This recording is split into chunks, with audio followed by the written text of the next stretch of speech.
प्यारे छात्र छात्राओं, हम आपको मात्रिक छंदों में से सममात्रिक छंद समझा चुके थे और हम अर्ध सममात्रिक छंद समझाने जा रहे हैं। उनमें से दोहा छंद हम आपको पहले वाली वीडियो में समझा चुके हैं। अब हम आपको सोरठा छंद, जो दोहा से जस्ट उल्टा होता है, किस प्रकार से। चरण तो सब में 4 होते हैं, लेकिन पहला और तीसरा चरण समान मात्राओं का होता है, दूसरा और चौथा चरण समान मात्राओं का होता है। इसे हम अर्ध सममात्रिक छंद कहते हैं। प्यारे बच्चों, इसी में हम आपको इसको परिभाषित किया। कहा जाता है कि पहले चरण में, पहले यानी पहला और तीसरे चरण में गुरु और लघु होना आवश्यक है। इसी प्रकार से लास्ट में जगण मात्रा का होना, गुण का होना आवश्यक है। इसी में हम आपको मात्रा लगाकर बताते।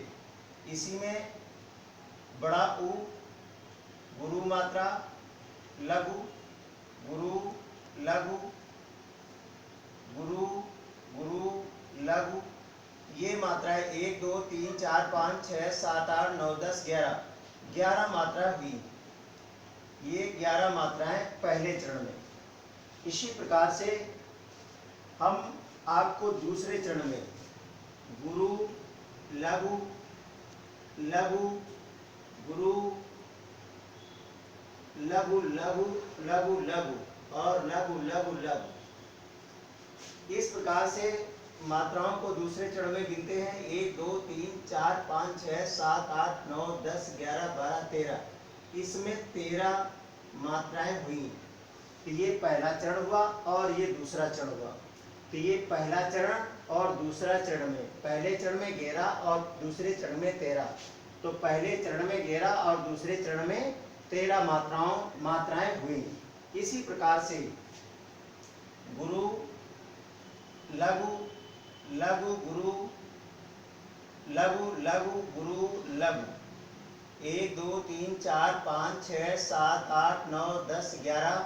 इसमें भी 11 मात्राएं हुई। ये तीसरा चरण यानी पहला चरण और तीसरे चरण में समानता, पहला चरण और तीसरे चरण में समानता, मात्राओं की समानता। इसी प्रकार से ये लघु गुरु लघु लघु लघु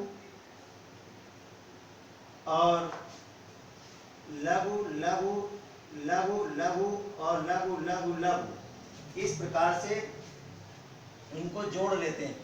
1 2 3 4 5 6 7 8 9 10 11 12 13। ये भी 13 मात्राएं हुई। तो ये पहला चरण और ये तीसरा चरण। पहले और तीसरे चरण में 11 और 13 मात्राएं और इसमें पहले और दूसरे चरण में, पहले और तीसरे चरण में समानता है प्यारे बच्चों। और इसके बाद में 13 और 13 यानी दूसरा और चौथे चरण की मात्राओं में समानता है। ये समानता होने के कारण ये दूसरा और चौथा चरण में समानता होती है और पहला और तीसरे चरण में समानता होती है।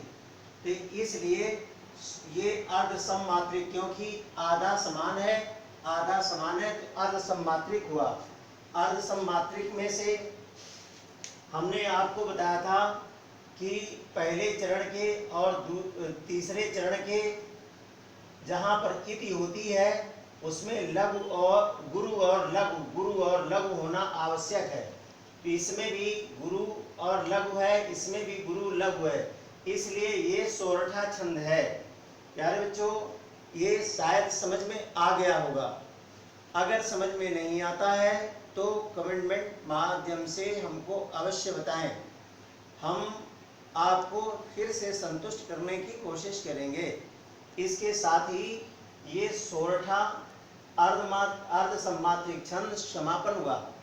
और अगर समझ में आ गई हो तो इसको लाइक, सब्सक्राइब और